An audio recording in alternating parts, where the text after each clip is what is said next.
Os ossos, eles podem ser classificados anatomicamente de acordo com seu formato. Então, para analisar o formato dos nossos ossos, a gente precisa pensar que são estruturas tridimensionais, né? Esses ossos, eles possuem, então, assim como essa caixa, 3 dimensões. E aí, quais são essas dimensões que nós vamos analisar? O comprimento do osso, a altura e a largura dos nossos ossos.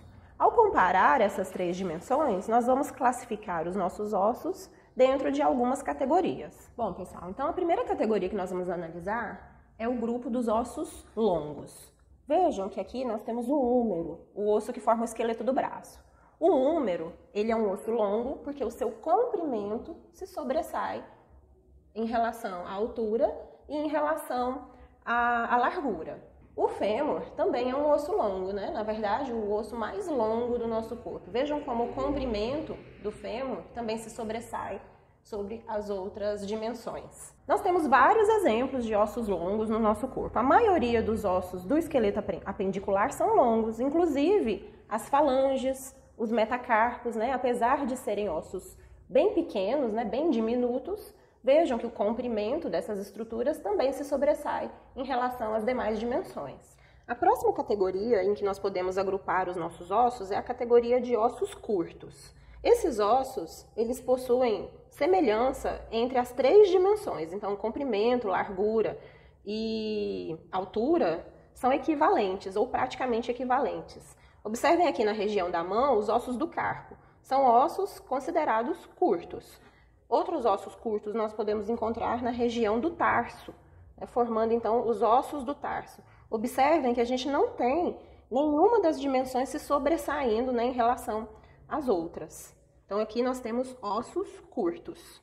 Vamos agora à categoria de ossos planos. Uma boa parte dos nossos ossos planos estão localizados na região do crânio. O exemplo clássico aqui é o parietal. Observem que os ossos planos são ossos bastante laminares, né? Ele tem essa característica mais laminar, e a altura do osso é extremamente baixa, né? Chamando a atenção para esse formato de lâmina. Okay? Então, esses são os ossos planos. Lembrando que para classificar um osso, a gente vai prestar atenção na característica que mais chama atenção nesse osso. Então, vejam só, aqui nós temos a escápula. Ela tem uma boa porção plana, porém alguns processos, né? Algumas partes mais sobressalentes a partir dessa região plana. Porém, como ela tem essa grande porção mais aplanada, a gente pode classificar a escápula como um osso plano. Temos agora a categoria dos ossos irregulares.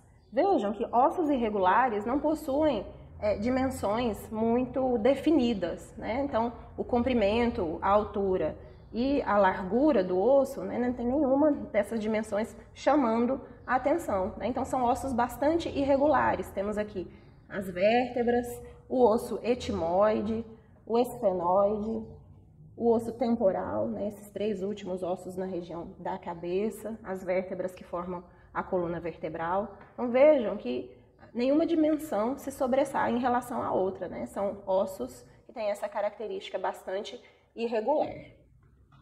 E vejam que o tamanho do osso não entra, né, como um critério para classificar dentro de alguma categoria. O que importa são as dimensões, né? Tenho aqui os 3 ossículos da audição, que estão localizados na orelha interna.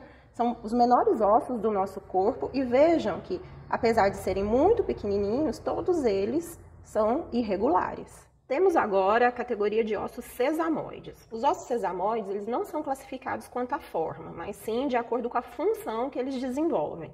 Os ossos sesamoides, eles se desenvolvem em alguns tendões, principalmente tendões na região dos membros. E o osso sesamoide mais conhecido é a patela, que se desenvolve à frente da epífise distal do fêmur. Então vejam só, pessoal, aqui eu tenho a articulação do joelho, a epífise distal do fêmur e à frente a patela. Veja que ela se desenvolveu posteriormente a esse tendão, que é o tendão do quadríceps. Esse tendão ele se fixa a esse outro ligamento, chamado de ligamento patelar. Vejam que quando nós flexionamos o joelho, a patela ela muda o ângulo desse tendão, e quando nós estendemos o joelho, ela vai proteger esse tendão contra o pinçamento na articulação do joelho. Então, ossos sesamoides ajudam a proteger os nossos tendões, né? Vejam que nessa outra peça, num corte sagital mediano, também na região do joelho, nós temos aqui a patela, à frente da epífise distal do fêmur, e aqui o tendão que ela protege, né? Então, ela evita que esse tendão entre, né, na cavidade articular aqui e seja pinçado. Além de todas essas categorias que nós descrevemos, existe mais uma categoria especialmente para alguns ossos da cabeça ou do crânio, né, que são ossos, nós vimos, a maioria são mais planos, né, e outros são mais irregulares. Alguns desses ossos, eles possuem cavidades no seu interior. Observe aqui, nós temos a maxila, vejam, ela tem uma grande cavidade no seu interior. E essa cavidade é preenchida por ar. Dessa forma, esses ossos que possuem cavidades são classificados como ossos pneumáticos. Então, quais são esses ossos? A maxila, né, ou as maxilas, já que são ossos bilaterais, o osso frontal, o esfenoide e o etimoide. Atualmente, o osso temporal, nós temos aqui, né, um osso também irregular, ele também tem sido considerado como um osso pneumático, porque no seu interior, se nós cortarmos essa região, nós vamos encontrar várias cavidades preenchidas por ar. Então, todos esses ossos, né, os temporais, as maxilas, o etimoide, o esfenoide e o osso frontal, são classificados como pneumáticos por conterem essas cavidades aéreas. Os ossos maxila, etimoide, o esfenoide e o frontal, além de serem pneumáticos, eles se comunicam com a cavidade nasal. Então vejam só que nós temos uma parte da nossa cabeça, né, um corte sagital mediano, agora para a gente poder visualizar a cavidade nasal. Vejam que aqui nós temos a cavidade no interior do osso esfenoide, a cavidade no interior do frontal. Se eu retirar estas porções aqui, nós vamos visualizar as cavidades no interior do osso etimoide. E se eu virar aqui, né, uma vista anterior, vou retirar essa parte da maxila para a gente poder visualizar a cavidade no interior da maxila. Todas essas cavidades se comunicam com a cavidade nasal. Então, esses 4 ossos, né, ou conjuntos de ossos, são denominados também como seios paranasais, né? As cavidades no interior desses ossos formam os seios paranasais. E nós temos uma aula especialmente dedicada para a descrição dessas estruturas. Então, voltando aqui para o osso temporal, só para deixar bem claro, porque às vezes as pessoas confundem bastante isso, né? Apesar dele ser um osso pneumático, ele não se comunica com a cavidade nasal. Então, portanto, as cavidades no interior do osso temporal não formam seios paranasais, ok? Ele é apenas classificado como pneumático. Tá? E vejam que ele tem também essa característica mais irregular. Então, além de pneumático, ele está dentro daquele grupo de ossos irregulares. Quando a gente analisa o osso frontal, além de pneumático, ele tem essa característica mais plana, então também pode ser considerado como um osso plano.